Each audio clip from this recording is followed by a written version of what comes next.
Hello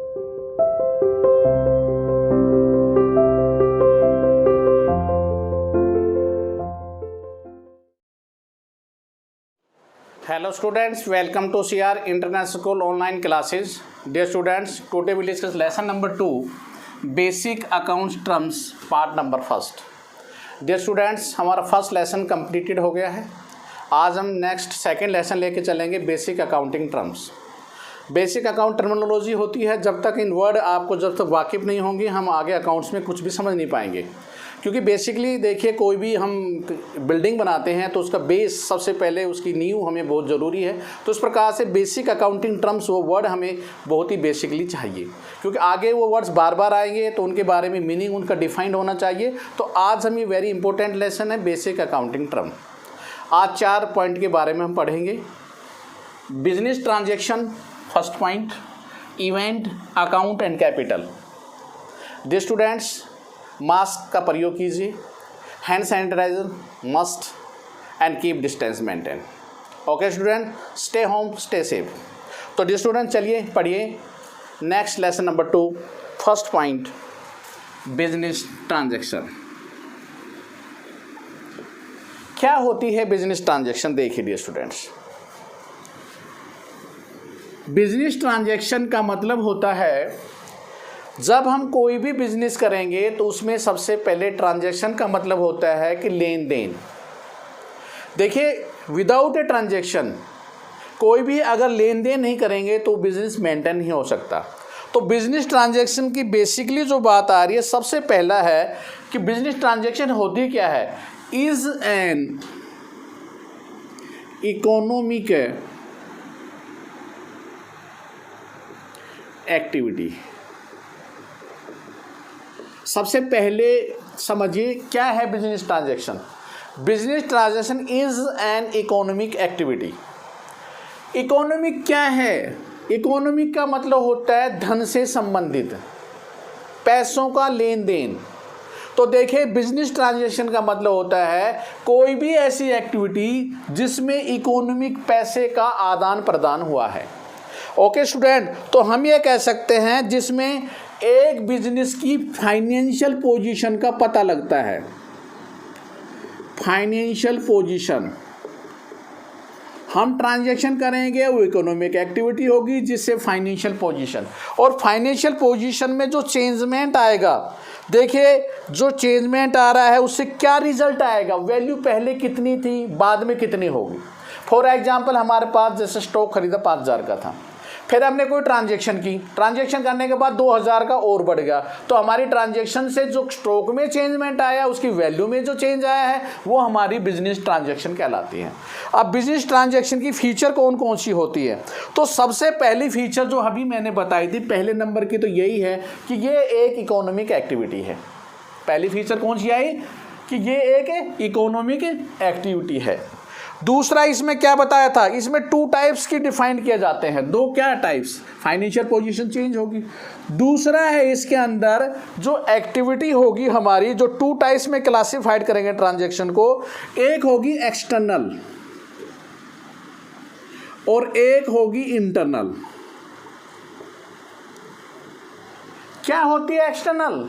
external का मतलब होता है बाहरी पक्षकार, जिसमें 2, आपका बिजनेस और दूसरा बिजनेस. तो एक्सटर्नल में 2 बिजनेस हो गए.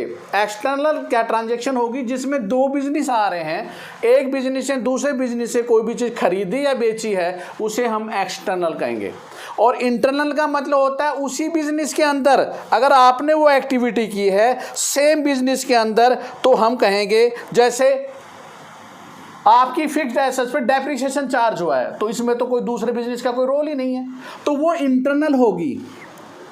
एक्सटर्नल का मतलब जिसमें एक बिजनेस से दूसरे बिजनेस में. तो पहला पॉइंट है इकोनॉमिक एक्टिविटी. इसको 2 भागों में क्लासिफाइड किया जाता है, एक एक्सटर्नल और इंटरनल. एक्सटर्नल में 2 बिजनेस की एक्टिविटी होगी और इंटरनल में आपके ही बिजनेस में अगर कोई ट्रांजैक्शन हो रही है जिसमें कोई चेंजमेंट आया है. ओके स्टूडेंट्स, नेक्स्ट है फाइनेंशियल पोजीशन. जो मैंने बताया ये तीसरे नंबर पे लिख लीजिए, जो पहले मैंने डिफाइन में बताया था मीनिंग के अंदर. फाइनेंशियल पोजीशन देखिए फाइनेंशियल पोजीशन में चेंजमेंट आएगा, बदलाव आएगा। पहले क्या स्थिति थी, बदल कर फिर क्या स्थिति आई, उसे हम कहते हैं changement of the financial position. आपकी एसेट्स कितनी थी पहले, आपकी कैपिटल कितनी थी, ये हमारी फाइनेंशियल पोजीशन चेंजमेंट आता है। नेक्स्ट है fourth, expressed terms of money. देखिए कोई भी ट्रांजैक्शन अगर मनी के रूप में नहीं है तो उसे हम बिजनेस ट्रांजैक्शन नहीं मानेंगे। तो बिजनेस ट्रांजैक्शन का मीनिंग क्या आया है, एक ऐसी इकोनॉमिक एक्टिविटी जिससे हमारे फाइनेंशियल पोजीशन में कोई भी चेंजमेंट अगर आता है तो वो हमारी बिजनेस ट्रांजैक्शन कहलाती है। अब फीचर, 4 फीचर के बारे में मैं बता रहा हूँ आपको। एक इकोनॉमिक एक्टिविटी होनी चाहिए जिसमें अर्थ धन से संबंधित लेन देन होना चाहिए। नेक्स्ट हमारे एक्सटर्नल इंटरनल 2 प्रकार के ट्रांजैक्शन हो सकते हैं। एक्सटर्नल 2 बिजनेस के हो सकते हैं, इंटरनल खुद की ही बिजनेस की।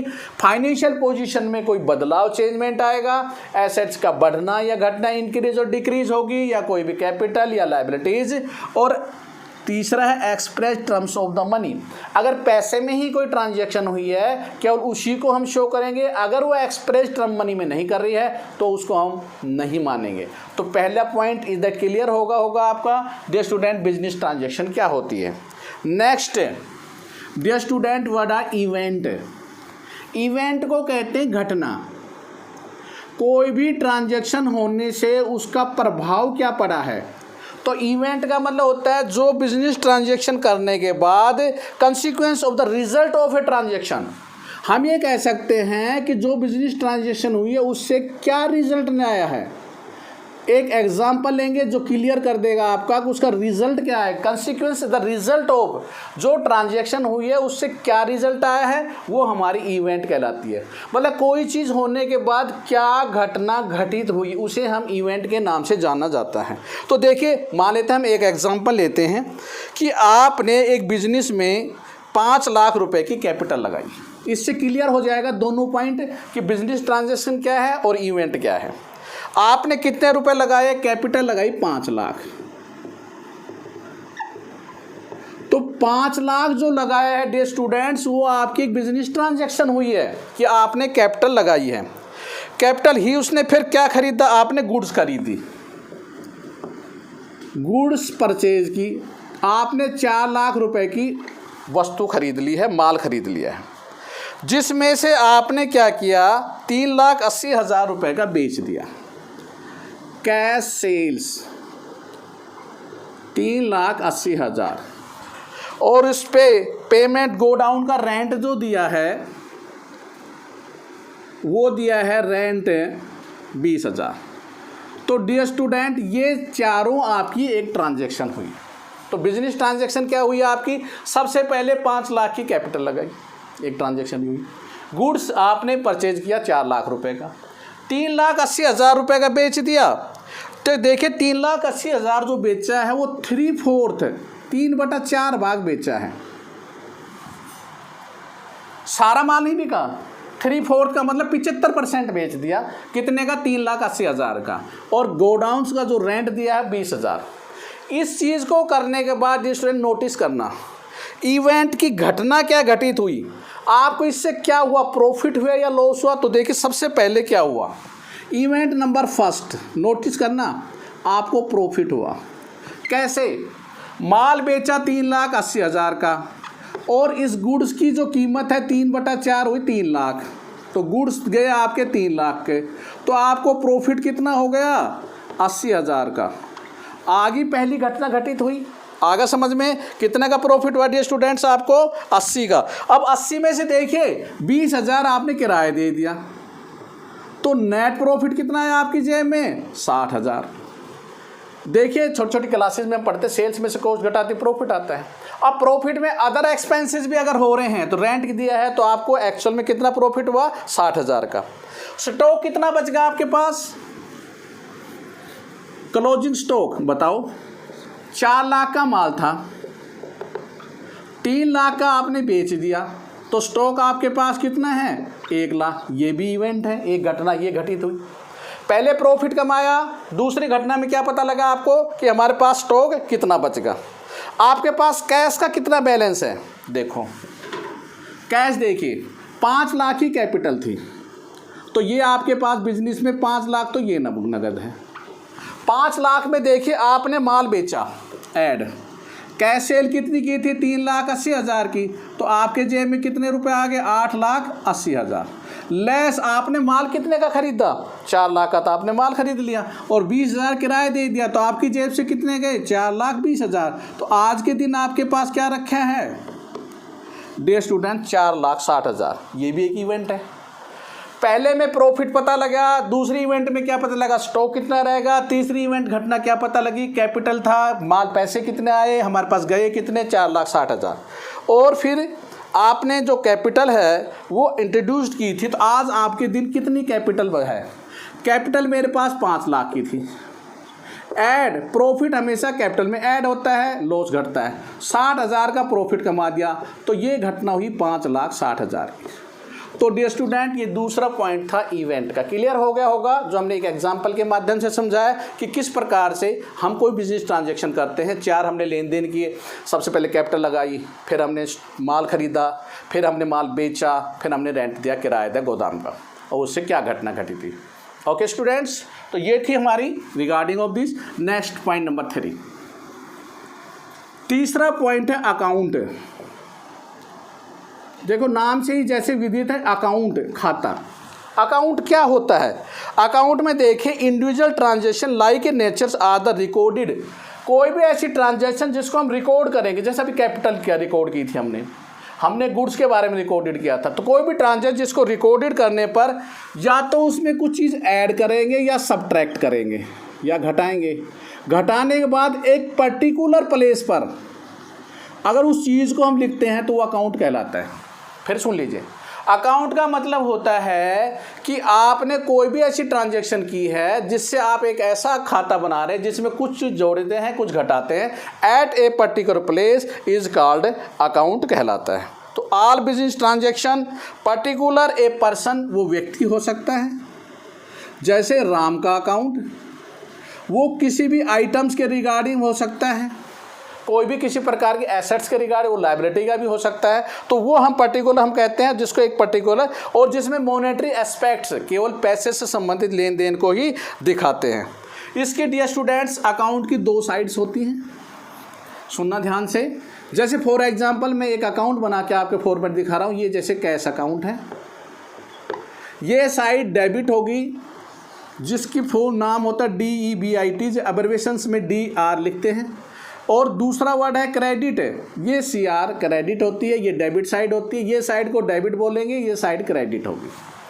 तो this is your account, A particular place. एक कैश का अकाउंट बनाया है, मैंने कहा कोई भी वो नाम हो सकता है, जैसे फॉर एग्जांपल अगर राम का अकाउंट बनाते हैं तो हम यहाँ पर राम लिख देते हैं, किसी भी व्यक्ति का। डेबिट ये साइड है, क्रेडिट ये साइड है, 2 साइड्स होती हैं, जैसे लेफ्ट और राइट होती है वैसे ही डेबिट और क्रेडिट। तो ये है particular account. Next capital, 4th point capital. देख स्टूडेंट, कैपिटल क्या है, 4th है कैपिटल। कैपिटल को हिंदी में पूंजी कहते हैं। एक बिजनेसमैन कोई भी अपना बिजनेस जब स्टार्ट करेगा, सबसे पहले उसे कैपिटल लगानी होती है। Without A capital you can not start any business. Okay, is that clear? ये तो सीधी बात है, कोई भी बिजनेस अगर हम स्टार्ट कर रहे हैं तो सबसे पहले एक प्रोप्राइटर को इन्वेस्टेड ऑफ द कैपिटल अपनी पूंजी लगानी होगी। तो हम ये कह सकते हैं ये एक इंटरनल लायबिलिटी है। कैसी लायबिलिटी है? ये लायबिलिटी है इंटरनल लायबिलिटी। वो अपना कैपिटल लगाकर कमाना चाहता है, बिजनेस में कैपिटल लगा रहे हैं, तो वो तो आप पढ़ रहे हैं तो किसके लिए? पास के लिए, फेल के लिए? कोई भी स्टूडेंट है वो पास के लिए, मोटिव पास होना, ठीक है। वो क्या मिलता है? प्रॉफिट के साथ लॉस चलता है, दिन के साथ रात चलती है। तो देखिए, लेकिन वो कैपिटल जब लगा रहा है, शुरू में मैंने कहा था एक बिजनेसमैन वांट्स टू नो, जानना चाहता है कि वर्ष के अंत में उसने क्या खोया और क्या पाया। तो कैपिटल जो है इन्वेस्टेड की जाती है इंटरप्राइजेज में। वो किस रूप में हो सकती है? हमारी कैपिटल कैश हो सकती है, कोई भी गुड्स हो सकती है, कोई भी मशीनरी हो सकती है, क्योंकि ये सब रुपए की ही तो आती हैं। जैसे मान लें आपके पास बिल्डिंग है, आप अपने बिजनेस में लगाना चाहते हैं तो बिल्डिंग पैसों की तो बनी होगी, तो कोई मशीनरी आपके पास रखी होगी उसको लगाना चाहते हैं तो मशीनरी पैसे की आई होगी, गुड्स कोई वस्तु रखी होगी वो भी पैसों की आई होगी, तो उसके रूप कई हो सकते हैं। कैश, गुड्स हो सकती है, मशीनरी हो सकती है, तो ये हमारी कहलाएगी कैपिटल जो प्रोपराइटर लगाता है। कैपिटल बराबर होगी, एक फार्मूला है आपके सामने इक्वेशन में, कैपिटल बराबर होती है एसेट्स माइनस लायबिलिटीज।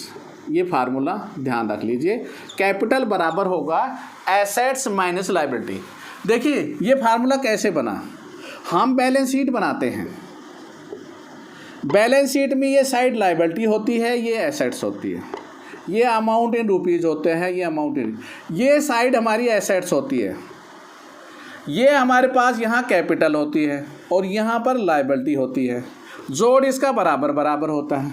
तो देखिए इसको डिफाइन करने के लिए फार्मूला होगा ना, कैपिटल बराबर एसेट्स माइनस लायबिलिटी। जैसे मान लेते हैं, मैं मान लेता हूँ ये 100 रुपये है, ये 80, ये 20।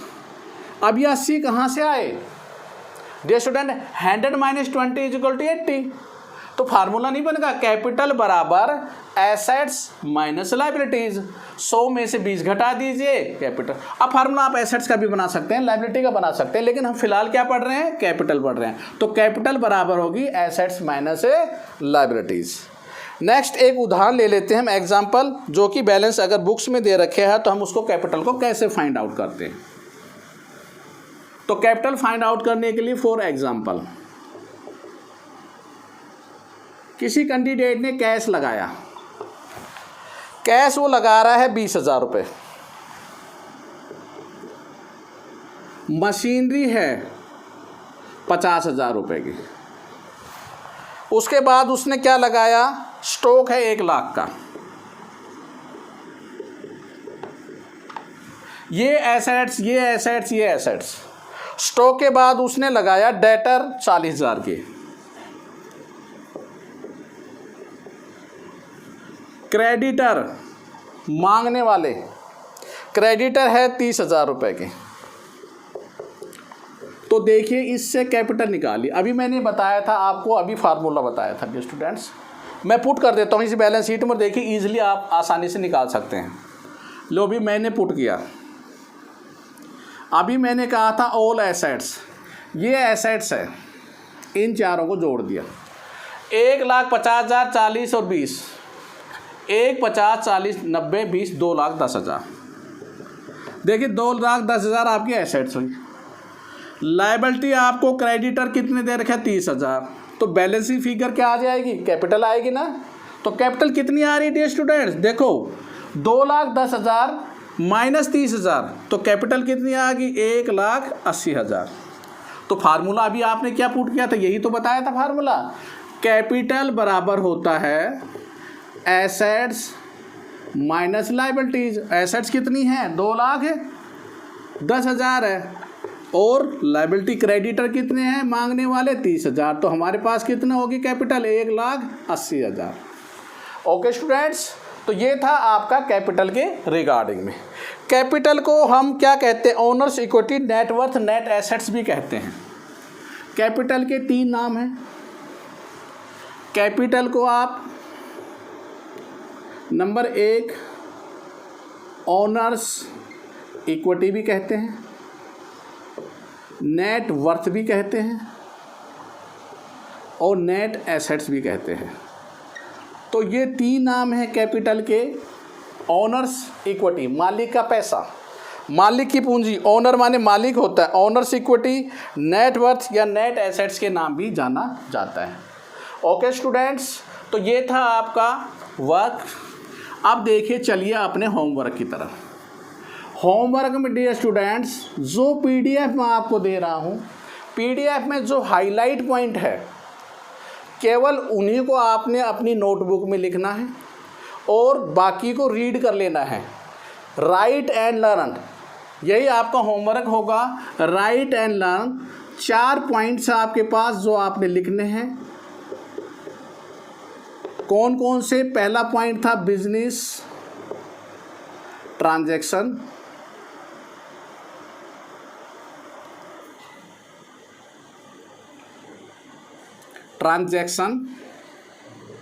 दूसरा क्या था, इवेंट, तीसरा क्या था, अकाउंट, और फोर्थ क्या था, अभी जो पढ़ा आपने, कैपिटल। ओके स्टूडेंट्स, इन चारों पॉइंटों को आपने लिखना है। फिर बता देता हूँ जो हाईलाइट है। फिर भी डियर स्टूडेंट्स कोई प्रॉब्लम है, please contact my WhatsApp number 9416586639। Dear students, आपको जिया स्कूल ऐप में जो भी वीडियोस हैं, क्लास वर्क है, होमवर्क है, उसको भी रेगुलर आप चेक करते रहें। कोई भी प्रॉब्लम है, please contact my WhatsApp number. Okay student, thank you, stay home, stay safe, goodbye, have a good day.